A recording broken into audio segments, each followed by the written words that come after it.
السلام عليكم ورحمة الله. طبعا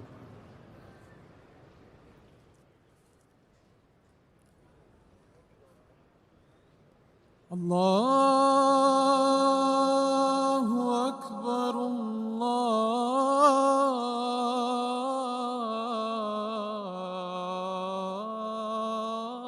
الله أكبر الله أكبر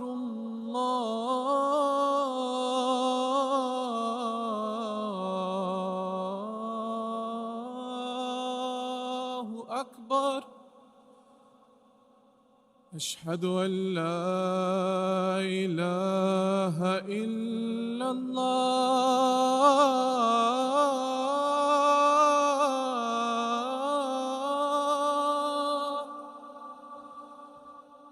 أشهد أن لا إله إلا الله.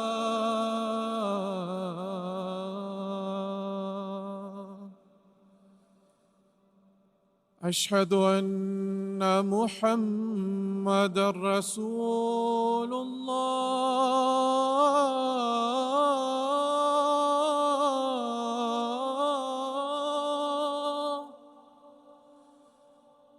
أشهد أن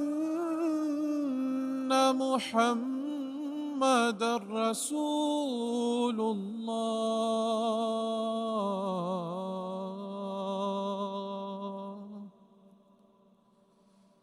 حي على الصلاة.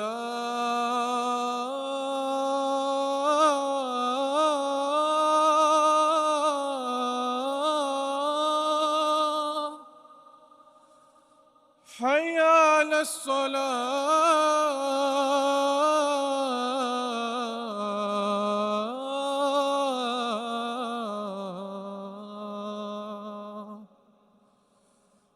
حي على الفلاح.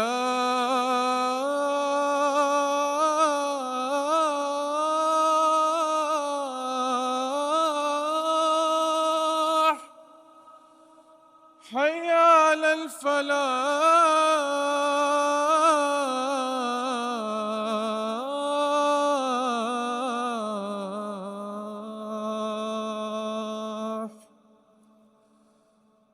الله أكبر الله أكبر. لا إله إلا الله.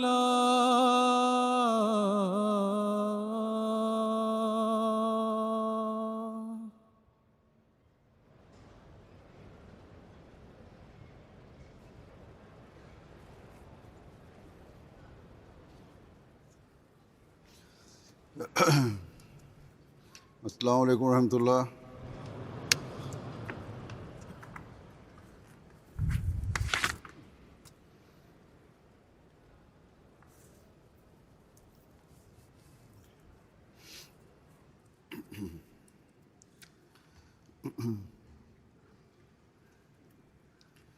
أشهد أن لا إله إلا الله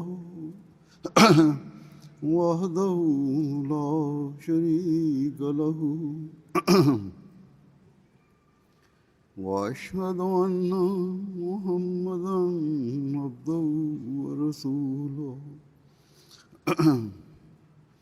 أما بعد فأعوذ بالله من الشيطان الرجيم. بسم الله الرحمن الرحيم. الحمد لله رب العالمين. الرحمن الرحيم. مالك يوم الدين. إياك نعبد وإياك نستعين. اهدنا الصراط المستقيم. صراط الذين أنعمت عليهم غير المغضوب عليهم ولا الضالين. Alhamdulillah, sva zahvala pripada Allahu da danas u Njemačkoj održavamo godišnji skup Dželsa Salana. Nakon 4 godine restrikcija zbog koronavirusa i opet imamo jednu veliku dželsu. Neka Allah svemogući svim učesnicima Dželsa Salane omogući da postignu ciljeve Dželsa Salane. Oni ne trebaju biti zadovoljni samo činjenicom da nam je Allah dao mogućnost da se okupimo ovdje još jednom i da se družimo i da upoznamo jedne druge i da pričamo, da debatujemo o raznim stvarima. Međutim, ne. Veća je svrha ove Dželse Salane. Veći je cilj. Obećani Mesija alejhi selam, neka je mir na njemu, je rekao u vezi ovoga da sa velikim bolom i čežnjom da obratimo pažnju na sljedeće stvari. A to jeste da oni koji daju bajat, to jeste zavjet ovom džematu, trebamo napredovati duhovno, trebamo napredovati u znanju, trebamo voljeti Allaha svemogućeg, truditi se da učimo što više o njemu. Sljedbenici džemata trebaju biti oni koji u potpunosti slijede časnog poslanika sallallahu alejhi ve sellem. Trebaju imati vezu sa časnim poslanikom sallallahu alejhi ve sellem. Trebaju ohladiti ljubav prema materializmu u ovom svijetu i treba se posvetiti duhovnom napretku, a ne materializmu. Jedne prilike Imam Mehdi alejhi selam je rekao: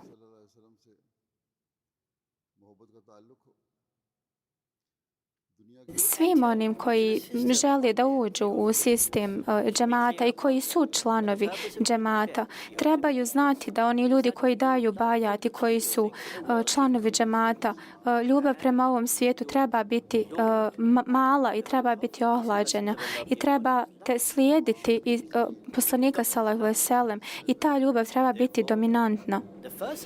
Stoga i prvi cilj onih ljudi koji daju bajat u ovaj džemat jeste da trebate biti oni sljedbenici,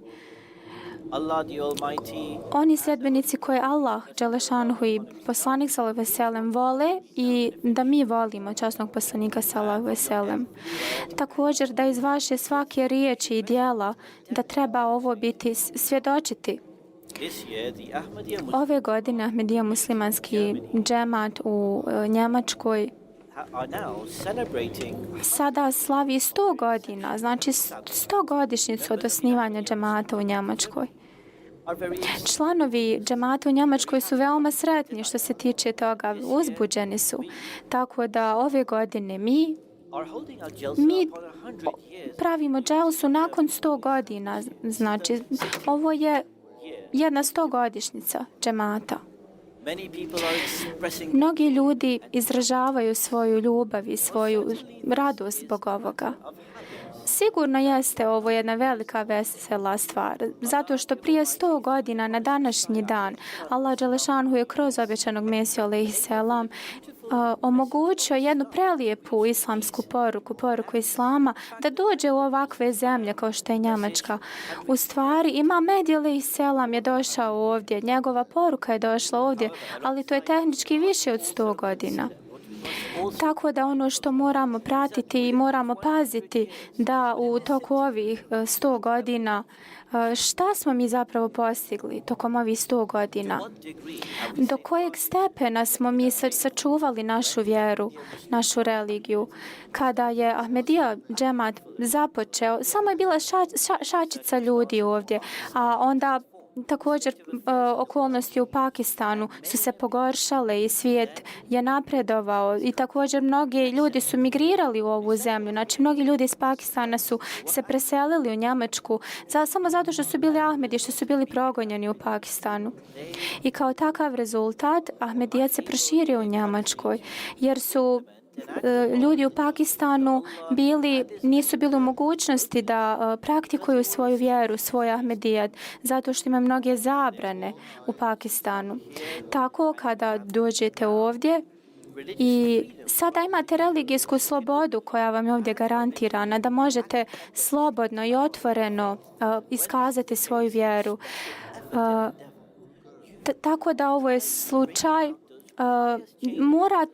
Morate vi iskoristiti ovu blagodat, morate se transformisati, morate se duhovno poboljšati, morate materializam staviti na najniži nivo.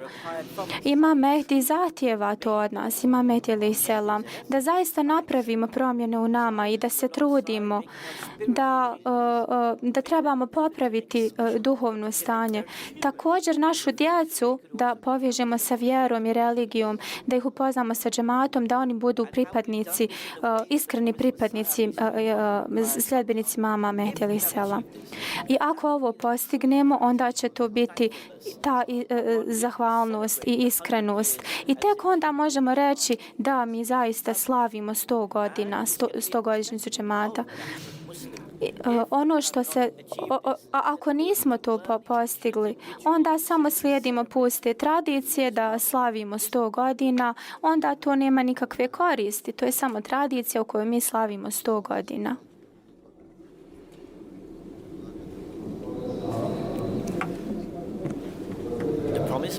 Imam Mehdi, obećani Mesija alejhi selam, na mnogim mjestima savjetuje oni koji ulaze u njegovu zajednicu, koji znači daju bajat, kako da se transformišemo, kako da se mi unutar sebe promijenimo duhovno, tako da nam je dao neke smjernice ponašanja. Ako zaista smo mi među onim sljedbenicima koji su dio njegovog džemata i bajata, onda mi stalno moramo sebe podsjećati na te uvjete bajata i na te zahtjeve.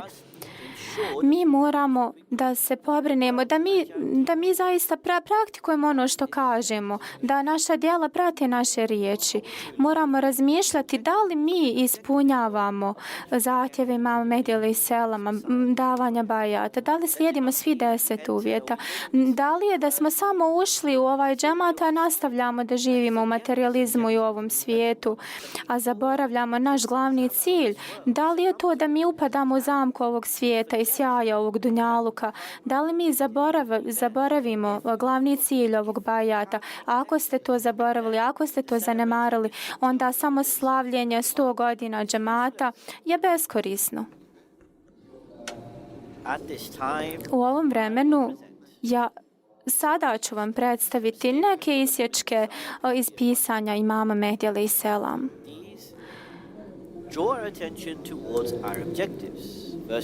Tako da molim vas obratite pažnju prema ovim ciljevima. Sada ću citirati šta kaže obećani Mesija Mehdi alejhi selam.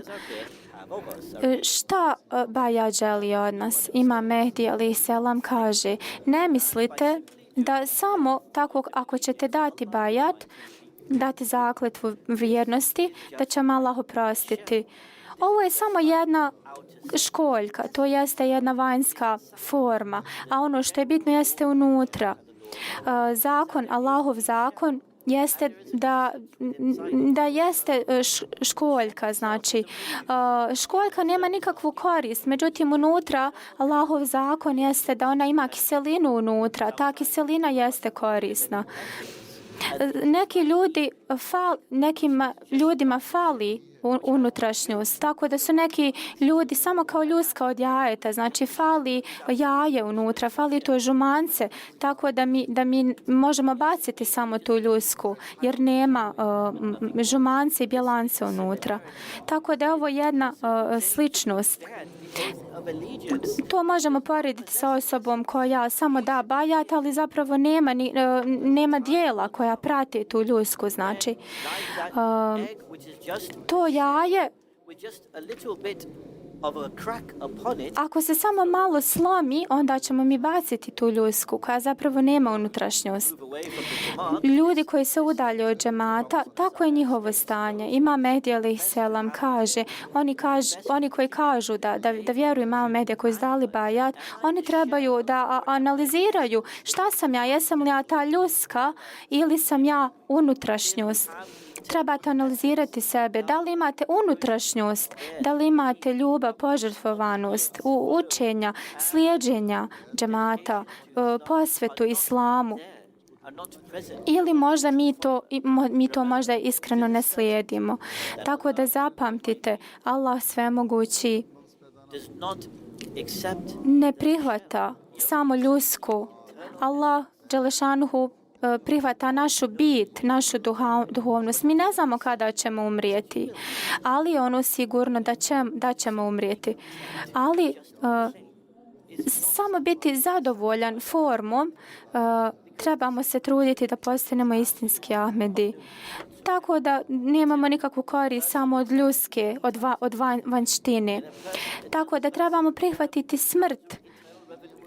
Trebamo da se poboljšamo unutra. Stoga trebamo ispuniti prava bajata. I to nije nešto nebitno, to je jedna velika stvar, najvažnija stvar. To možemo postići samo tako što stalno slušamo naredbe, komande Allaha dželešanuhu. Samo kada posmatramo sebe ili ako imamo samo materijalne želje, onda možemo živjeti u materijalnom svijetu, doista. Ali ako damo prednost vjeri, to je ono što je džihad, to je borba.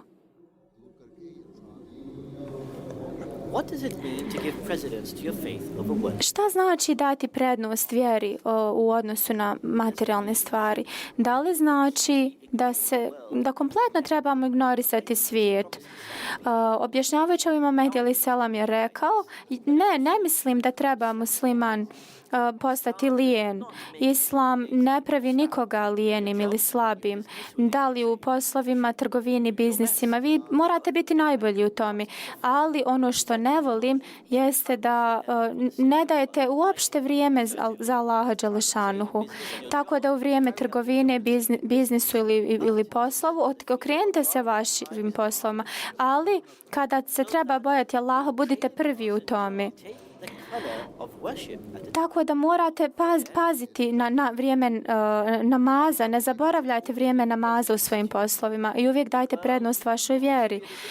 Svijet i materializam ne trebaju biti vaši ciljevi, vaša vjera treba biti vaša glavna stvar u životu. I također vaš posao će biti podložan tome. Pogledajte ashabe Muhameda sallallahu alejhi ve sellem. Oni nikada nisu zaboravili Allaha, čak ni u vrijeme bitkama, kada su imali mačeve, kada je bilo veoma kritično. Kakvo mi danas nemamo takva vremena, oni nisu zaboravili namaz. U sred bitke oni nisu zaboravljali Allaha.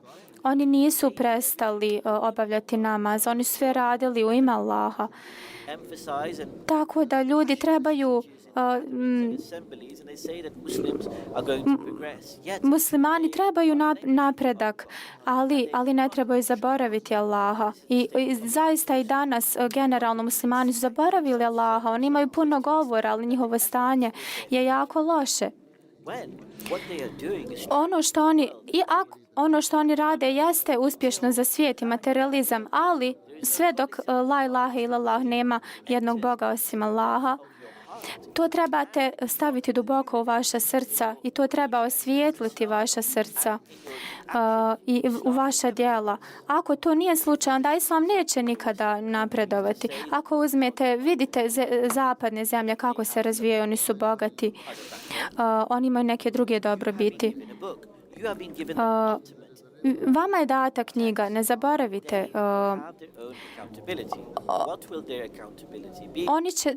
Oni će polagati račun, ali Allah zna kako će oni polagati račun. Znači, to je njihova stvar zapadnih zemalja. Ali ne zaboravite, Allah zna bolje šta će se desiti poslije smrti. Ali ako mi tvrdimo da vjerujemo, a ne djelujemo tako, onda Allah će nam vratiti čak i u ovom životu. To trebamo da dobro pazimo. Ako vi čitate Kitabullah, časni Kur'an, onda znate da trebamo dati prednost ahiretu. U ovim, svugdje se konferencije održavaju u ime Islama, ali trebamo djelovati po Kur'anu. Trebamo činiti djela koja, da smo mi kao hodajući Kur'an. Naša djela govori Kur'an.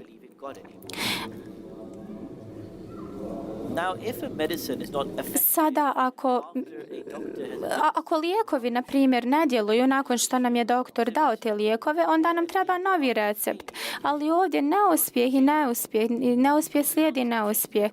I muslimani jednostavno ne mijenjaju svoj pristup. Sada ako je Allah prisutan i ako ostavite Allaha, vi nećete nikada napredovati. Ako ismijavate Allaha, ako ne poštujete knjigu Božiju, oni nikada neće napredovati. Zašto ne muslimani imaju hrabrost da spali Kur'an?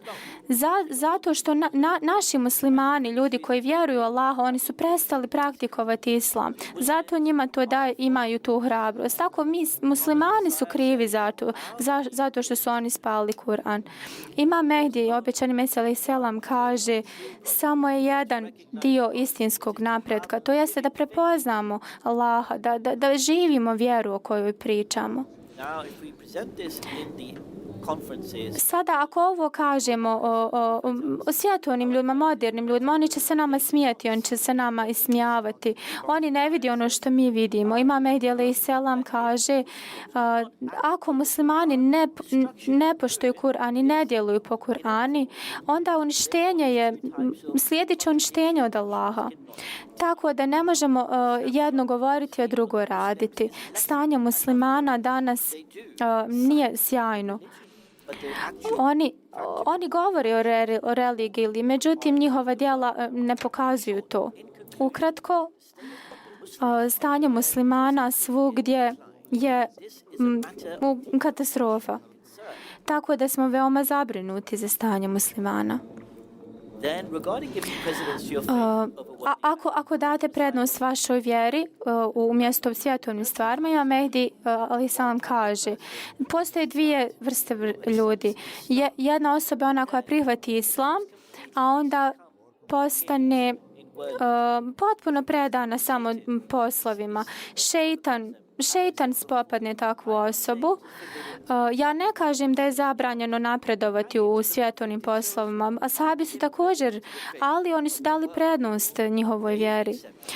Oni su prihvatili islam. Oni su učili o islamu. Oni su napredovali u islamu. I to je jednostavno, to se vidjelo u svim poljima njihovog života. I zato u svim poljima svog života oni nikada nisu pokleknuli napadima šeitana. Jer šeitan je stalno prisutan. Tako treba i svaki Ahmedi musliman da se ponaša. Ashabi, poslanika sallallahu alejhi ve sellem, uvijek su govorili istinu. Svaki dio njihovog života ih je učio da ne kriju svoju vjeru.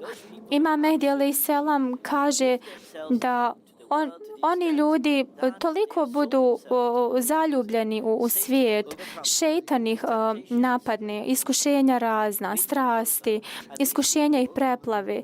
I takvi ljudi su grupa koja zovu Hizbullah. I šejtanova armija jednostavno ispopadne njihova zaljubljenost u svijet. A ona istinita grupa ljudi je ona koja ima povezanu sa Allahom. Ovi ljudi koji pobjede šejtana i koji će pobijediti šejtana i njegovu armiju.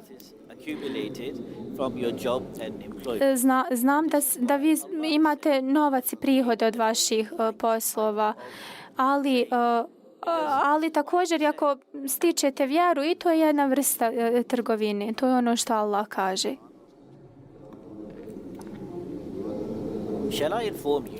Da li da vas informišem o jednoj trgovini koja će vas spasiti od katastrofe, od katastrofalne kazne? To je trgovina religije koja vas sačuva od uništenja. I ja vam kažem ovim riječima,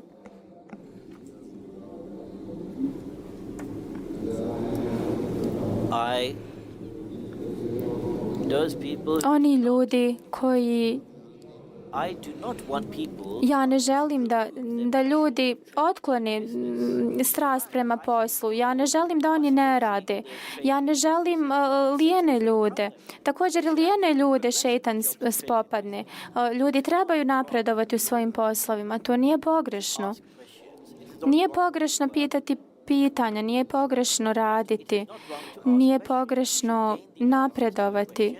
I morate dobiti odgovore na svoja pitanja, morate povećavati svoje znanje. I oni koji povećaju koji žele da povećaju znanje, trebaju duboko da čitaju časni Kur'an i trebaju tražiti odgovor na svoje pitanja. Ako ne mogu to sami da nađu, onda trebaju druge pitati. Kur'an je kao jedan okean blagodati. Tu su također velike rijeke, duboke rijeke znanja. Stoga vi trebate se truditi da učite i čitate, istražujete časni Kur'an. Časni Kur'an vas može voditi na jedan tačan način i na jedan ispravan put.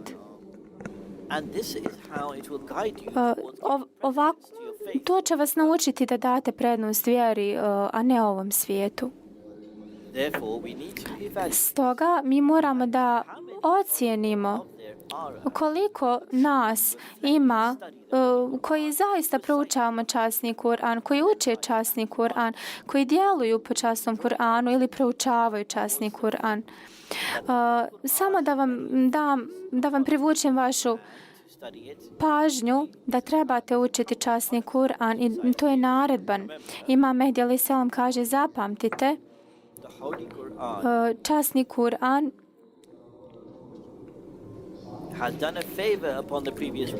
časni Kur'an je uradio jednu uslugu prethodnim poslanicima i knjigama. Zato što mi sada imamo jedan obrazovni element.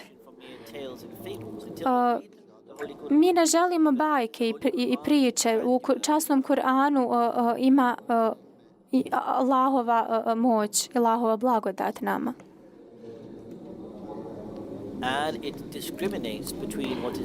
Također, Kur'an nam ukazuje na ono što je pogrešno, a na ono što je u redu. Također potvrđuje nam šta se desilo sa narodima prije.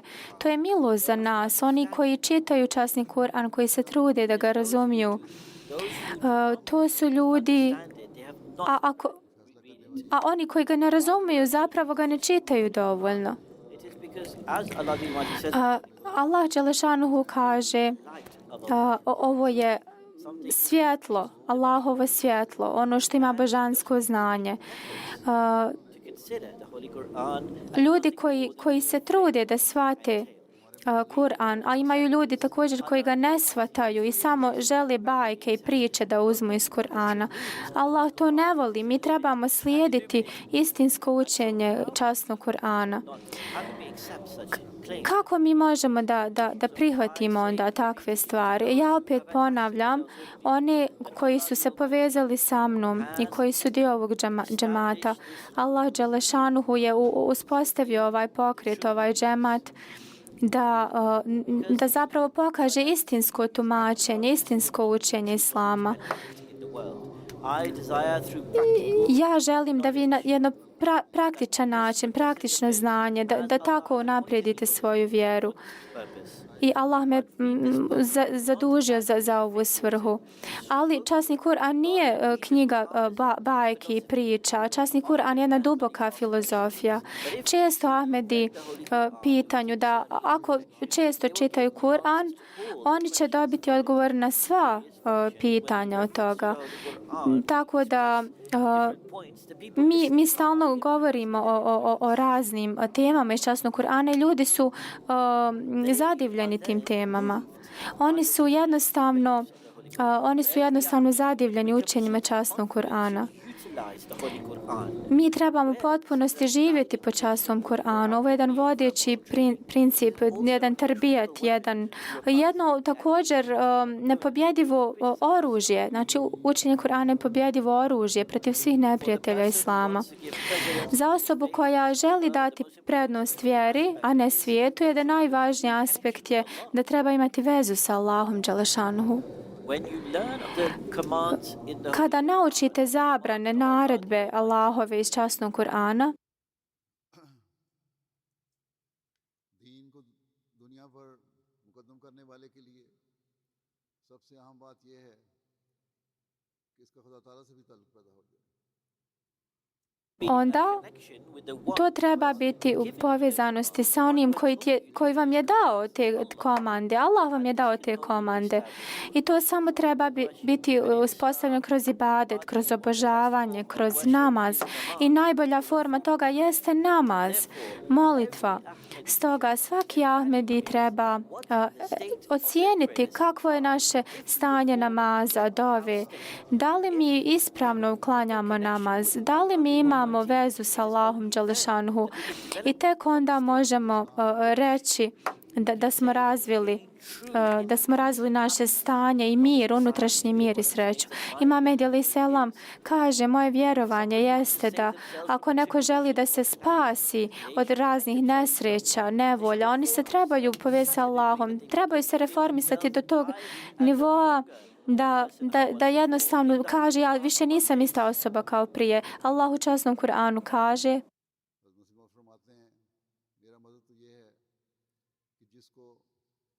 से बचना हो वो पोशीदा तौर पर खुदा से सुलह कर ले और अपनी ऐसी तब्दीली कर ले। zaista Allah ne mijenja stanje jednog naroda ili nacije dok oni sami sebe ne reformišu, dok oni sami ne reformišu ono što je u njihovim srcima. Korijen istinske religije jeste vjerovanje u Allaha, jednog Boga. Vjerovanje u jednog Boga, u Allaha, zahtjeva strah od Allaha. Trebate razviti takvu strah od Allaha i onda Allah vas neće napustiti.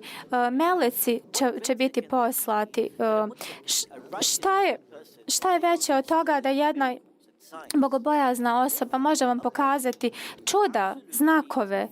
Ako je osoba zaista transformisana u ime Allaha i ako ostavi sva djela koja ljute Allaha, onda trebamo razumjeti da svako naše djelo će privlačiti blagoslove.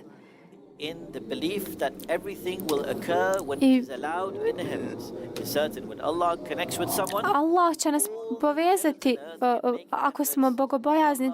Sva nebesa će igrati ulogu da nas zaštite, čak i meleki. Onda niko nam ne može nauditi. Ko nam može nauditi osim Allaha? Ne, niko. Imajte povjerenje u Allaha, vjerujte Allahu. Ovo vjerovanje treba proilaziti iz toga da dunjaluk ne trebamo staviti na prvo mjesto, već sve trebamo staviti u ruke Allaha. Ne trebamo se oslanjati na svjetovne stvari, samo vjerujte Allaha.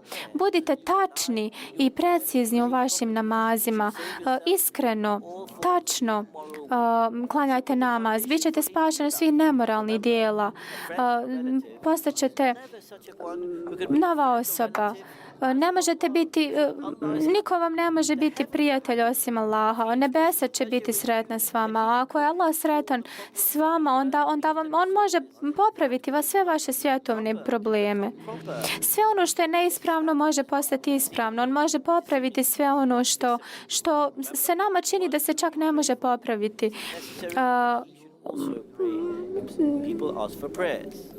Također ljudi meni traže dove, ali i vi trebate također imate snagu i volju da činite dovu i da klanjate namaz. Ako vaše zadovoljstvo je negdje drugo, ako vi volite neku stvar više, onda Allah to ne voli. Zapamtite, nije zabranjeno da napredujete u svjetovnim stvarima, ali nemojte raditi ono što će naljutiti Allaha. Allah uvijek stavite na prvo mjesto. u vašim namazima razlog zašto nemate uživanje dok klanjate namaz? Zato što su ljudi nemarni u namazima. Oni istinski ne znaju tu žar, tu čar namaza. I uzrok tome je čak više ima tog problema u gradovima, na primjer, nego u selima. Čak 50% ljudi ne čini namaz kako treba. Zašto 50% ljudi ne zna zadovoljstvo namaza? Zašto ne uživa toliko ljudi u namazu? Jer u drugim religijama nema takve naredbe 5 puta na namaz. Mi smo nekad toliko zaljubljeni u naše poslove i čujemo ezan, ali ljudi kažu mi moramo ići na namaz. Takvi ljudi, jednostavno žao mi je takvih ljudi. Oni imaju radnje ili žive odmah do džamije, ali oni ne žele ići na namaz. Stoga trebamo zamoliti Allaha, trebamo se moliti Allahu sa velikim bolom i tugom u srcu.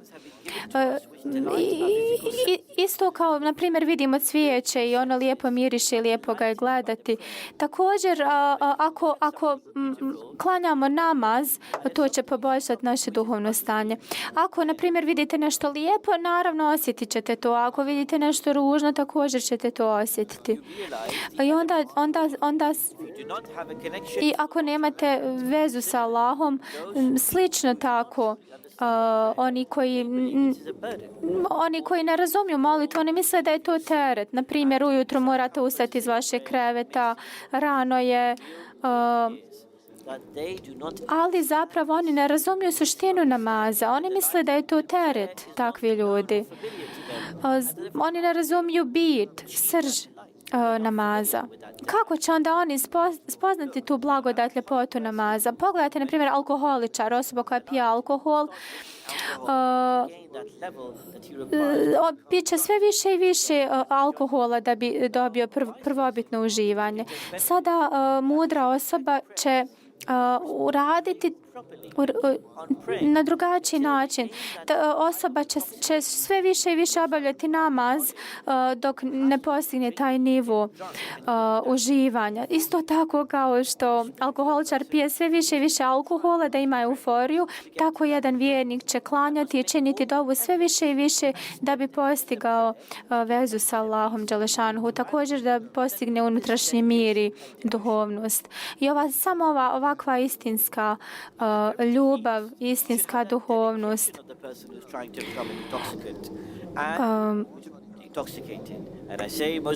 I ja kažem zaista, vi ćete dobiti tu slast samo kroz molitvu, samo kad imate taj cilj u svojoj glavi, kada se trudite da postignete blizinu Allaha dželešanuhu.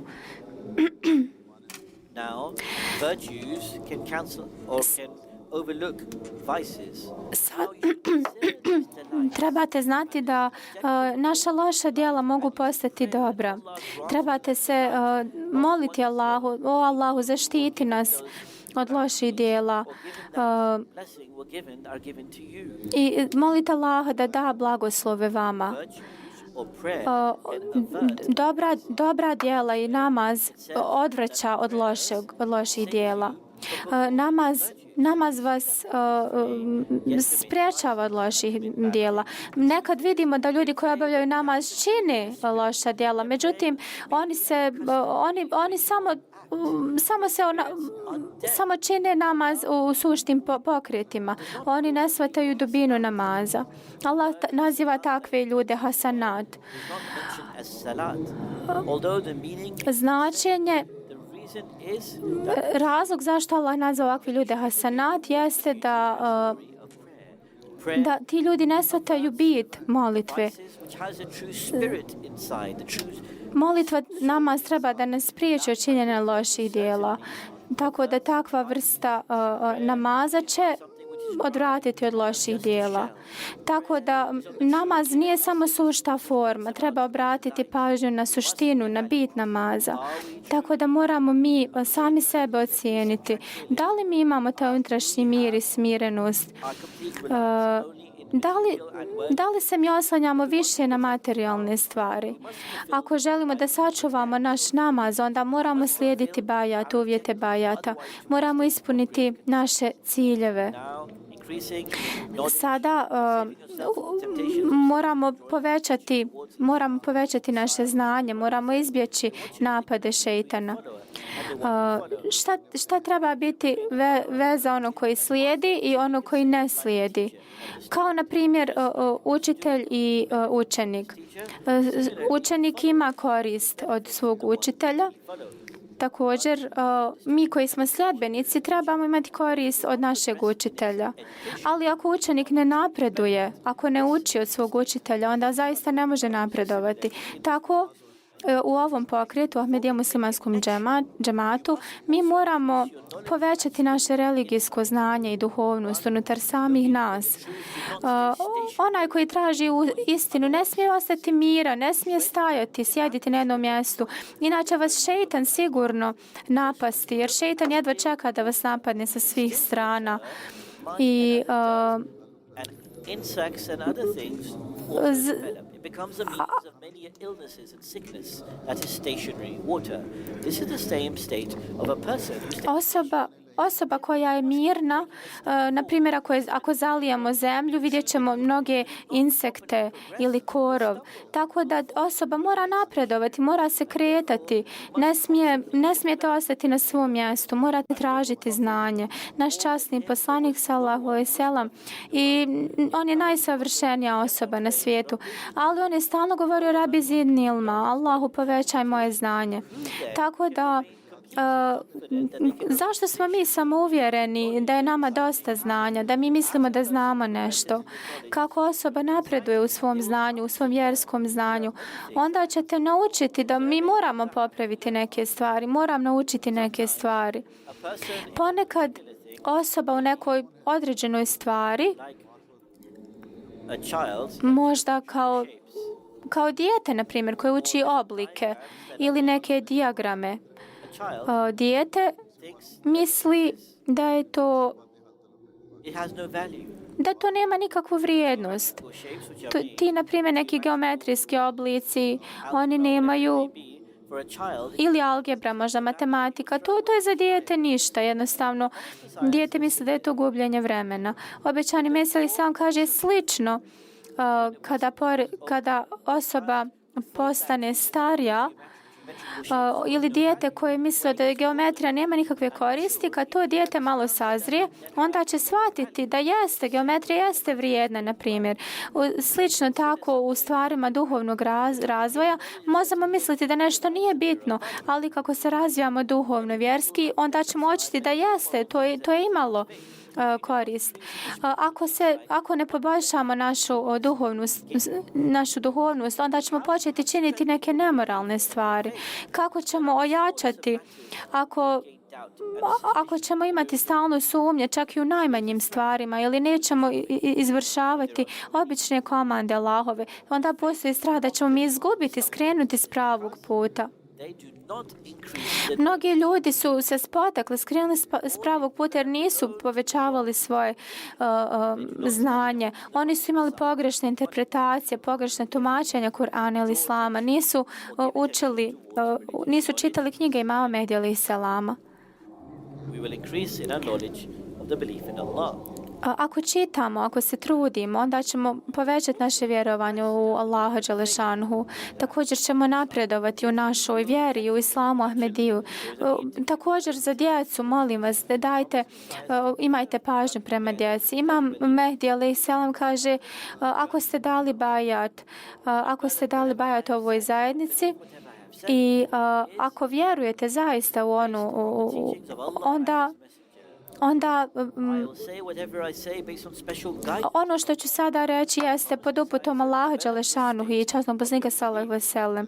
Imam Mehdi kaže da consider with respect. Ovakve odluke i komande trebate slijediti.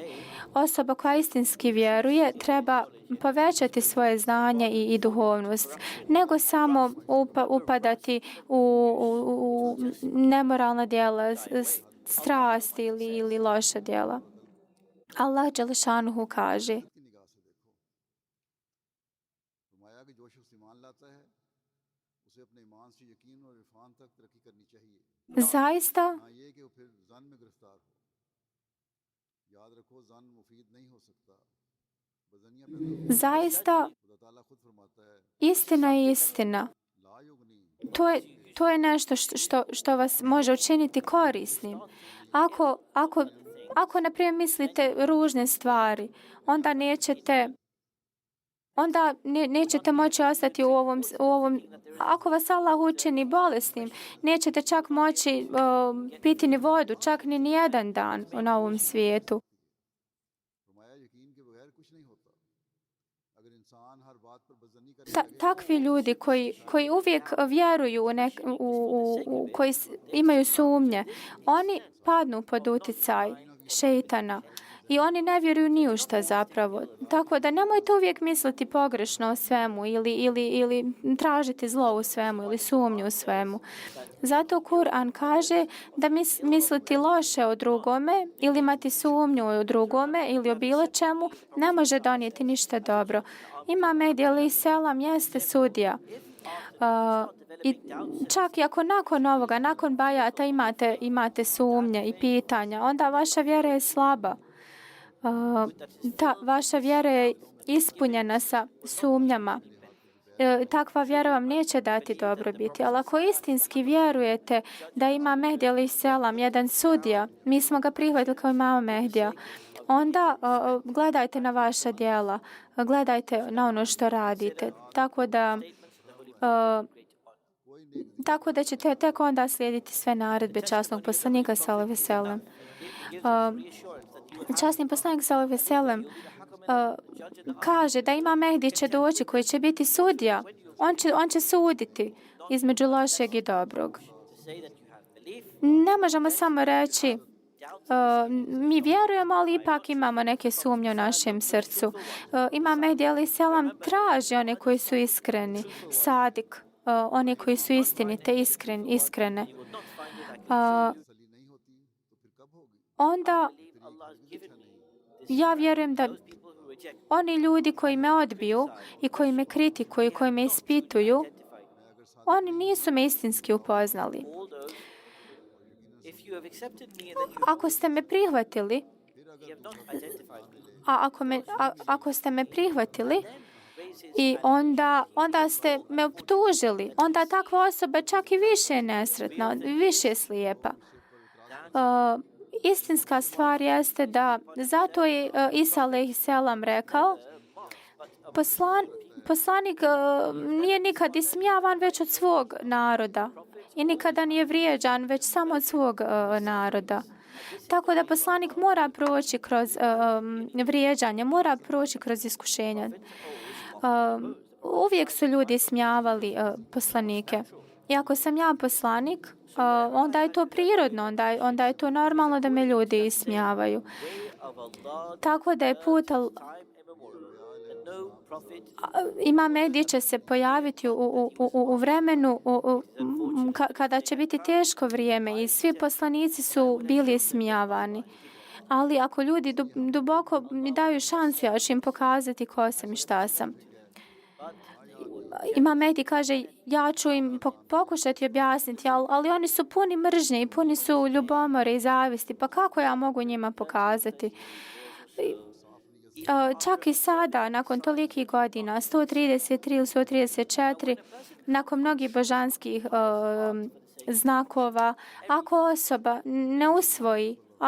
ne usvoji jedne dobre navike i ako se osoba poveže sa Allahom, onda je sve lako. Ako jedna osoba ima loše namjere i nema namjeru da se poveže sa Allahom, onda je sve uzaludno.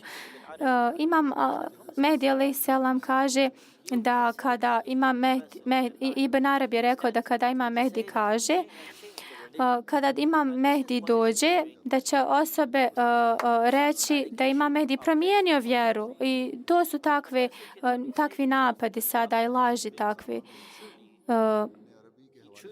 Znači, ljudi su optužili Imama Mehdija da je on izmijenio vjeru, ali nije. Nekada mi ne shvatamo neke stvari, ali ako mi vjerujemo u poslanike, mi mislimo, mi znamo da trebamo biti strpljivi, da trebamo vjerovati istinu. Allah će biti strpljiv s njima. U vrijeme poslanika sallallahu alejhi ve sellem ashabi nisu postavljali pitanja. U stvari oni su čekali samo za mogućnost da postave pitanje i da dobiju odgovor. Ili bi šutjeli. Oni nisu imali hrabrost da pitaju časnog poslanika sallallahu alejhi ve sellem. Ili bi čekali nekoga drugog da postavi to pitanje. Tako da ova osoba koja ne razumije pravila časnog poslanika sallallahu alejhi ve sellem, takva osoba je nesretna. Postoji mogućnost da će takva osoba ići ka uništenju. Također i u vrijeme Imama Mehdija alejhi selam. Tako da u ovom vremenu ljudi samo kao papagaji ponavljaju jedne te iste optužbe, ali ne žele da uče o Imamu Mehdiju alejhi selam.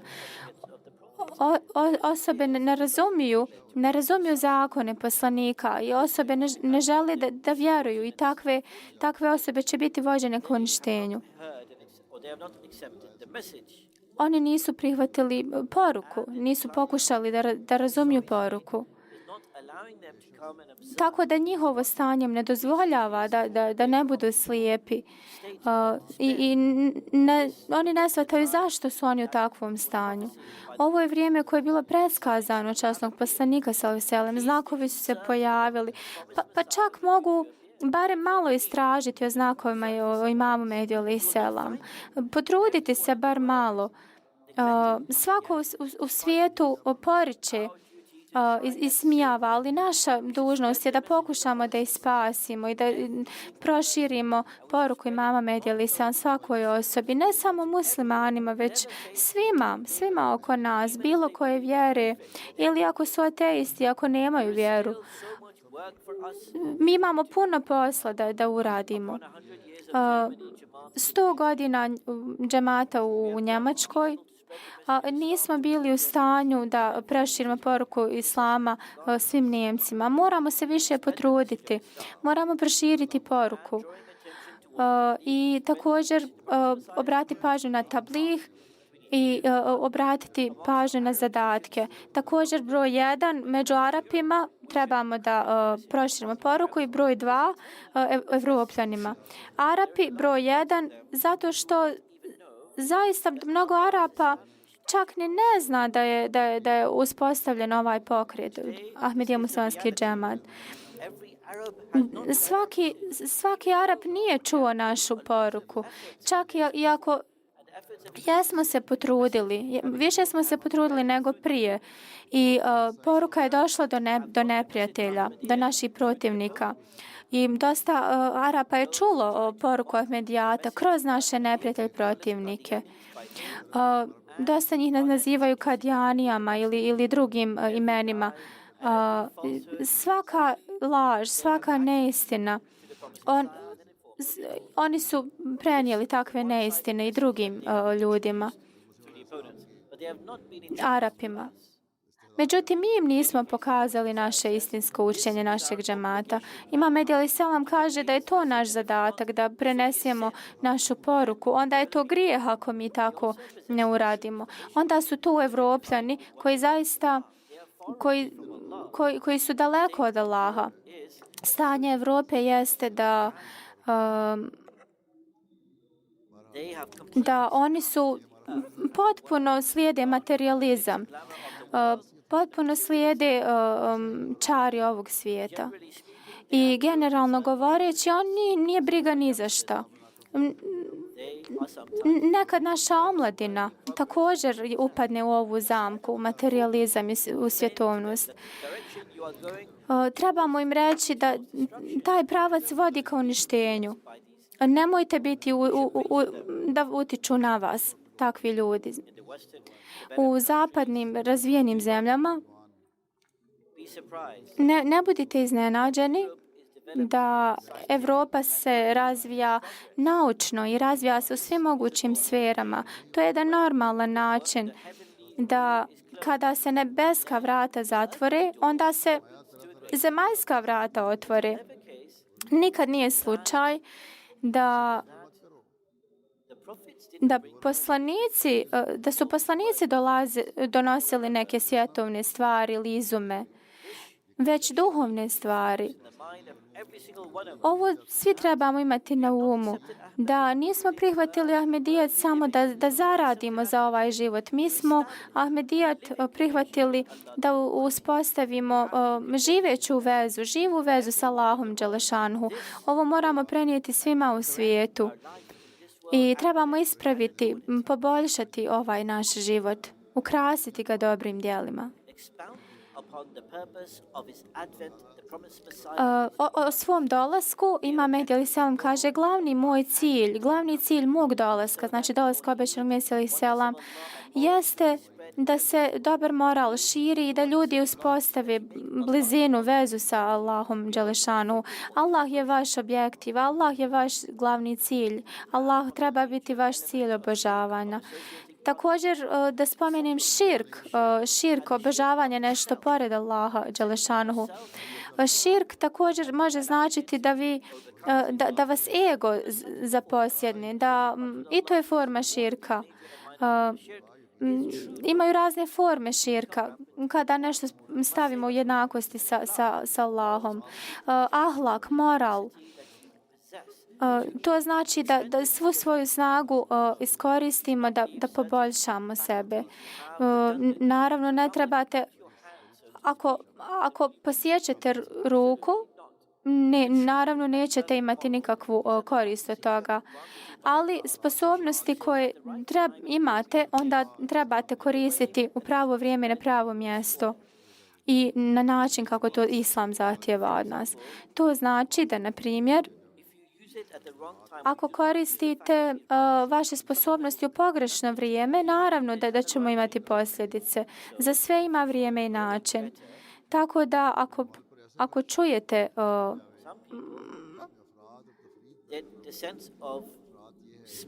neki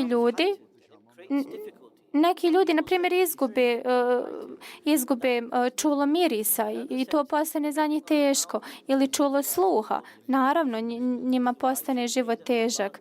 Zato trebamo moliti Allaha da nama Allah da jedan srednji put nepretjerivanja u bilo čemu i da nas zaštiti od loših stvari, od loših bolesti, duševnih bolesti ili fizičkih bolesti. Jednostavno, umjerenost, taj srednji put, jeste da koristimo naše sposobnosti u pravo vrijeme, na pravo mjestu. To je ono što se tiče dobrog morala. Uvijek trebamo uzeti srednji put, jedan balans. Trebamo imati najveći moral kakvom nas Islam uči. Duhovnost znači da sve one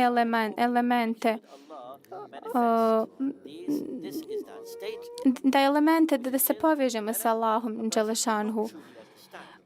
Ako osoba ne može to razumjeti, ali to zaista jeste pravi cilj, onda ćemo se tek reformisati u prave ljude koji će biti pravi sedbenici, pravi vjernici. Trebamo se preispitati da li smo mi došli do tog ranka, do tog nivoa. Da li je zaista naš cilj Allah? Ako to nije slučaj, onda jednostavno smo na najnižem nivou, stepenu naše vjere. Moramo se ispitati.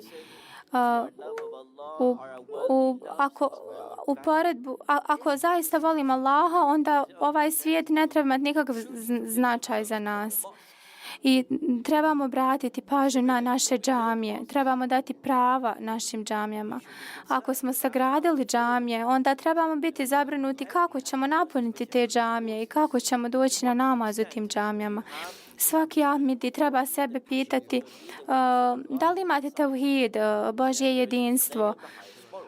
i iskazivanje najvećih morala, moralnih odlika. Svaki Ahmed i musliman i muslimanka trebaju iskazivati najveće moralne odlike, jer samo ovako ćemo prenijeti prave poruke bajata islama.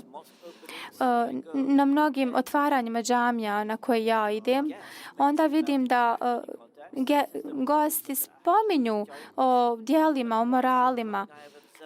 Oni su oduševljeni, ali ću nakon što pokazuje ovako visok standard morala,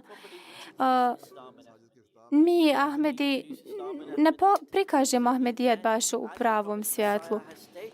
Ako Imam Mehdi alejhi selam kaže da mi prenesemo poruku islama Evropljanima i ljudima ovih zemalja, ako mi pokažemo naš moral, to nije samo za ne Ahmedi, to je i također među Ahmedi muslimanima.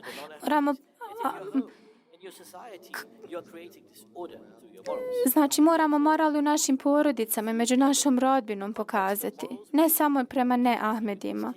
Tako da moramo imati na umu da pokažemo najveći moralni standard.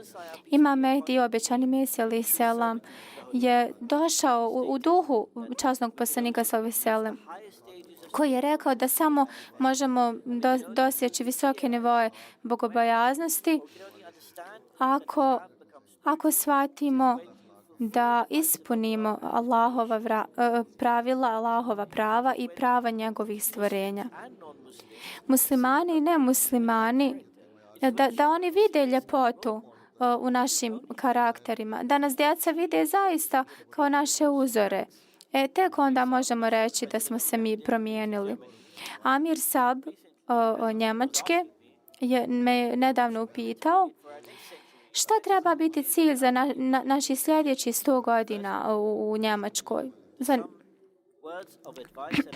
Prvo, ove neke savjete koje sam već spomenuo, a i spomenut ću vam još neke savjete u ovom zadnjem stoljeću. Da li smo zaista to postigli? Da li ste u Njemačkoj zaista postigli vezu sa Allahom? Da li smo poboljšali naš namaz? Da li smo tačni u našem namazu? Da li smo ostavili naše poslove, biznise da odemo na namaz? Ili smo samo počeli graditi džamije? Da li smo tačni u učenju časnog Kur'ana? Da li zaista postupamo po naredbama časnog Kur'ana?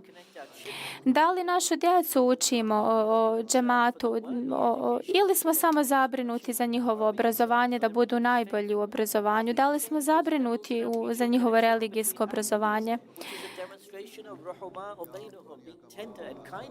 Da li smo ljubazni jedni prema drugima? Da li opraštamo jednim drugima? Da li pokažemo najveći moral prema nemuslimanima? Ili da li smo samo pokazali visoke morale u nekim trenucima, drugima, gdje pokazujemo da smo mi mirni ljudi. U nekim prilikama sam imao priliku čuti od nekih ljudi. Ovo je prvi put da smo mi vidjeli prelijepo učenje islama.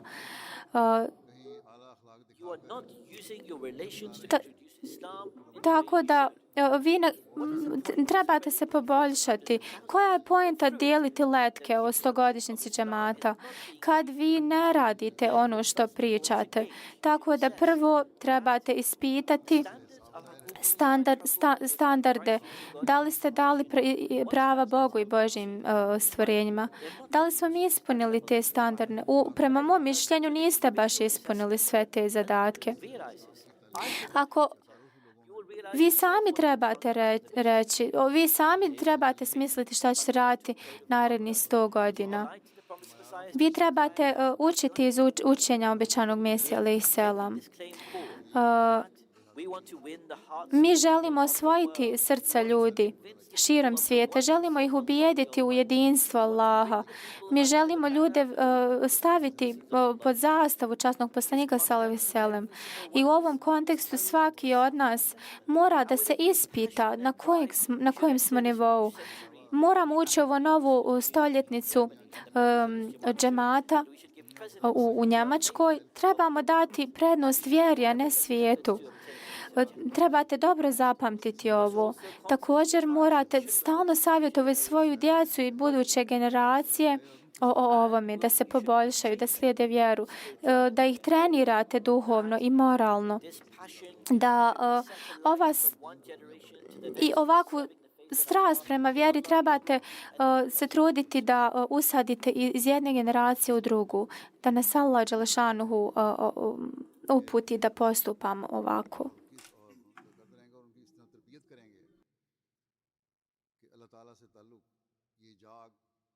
एक नस्ल से दूसरी नस्ल में लगती चली जाए। अल्लाह ताला हमें इसकी तौफीक अता फरमाए।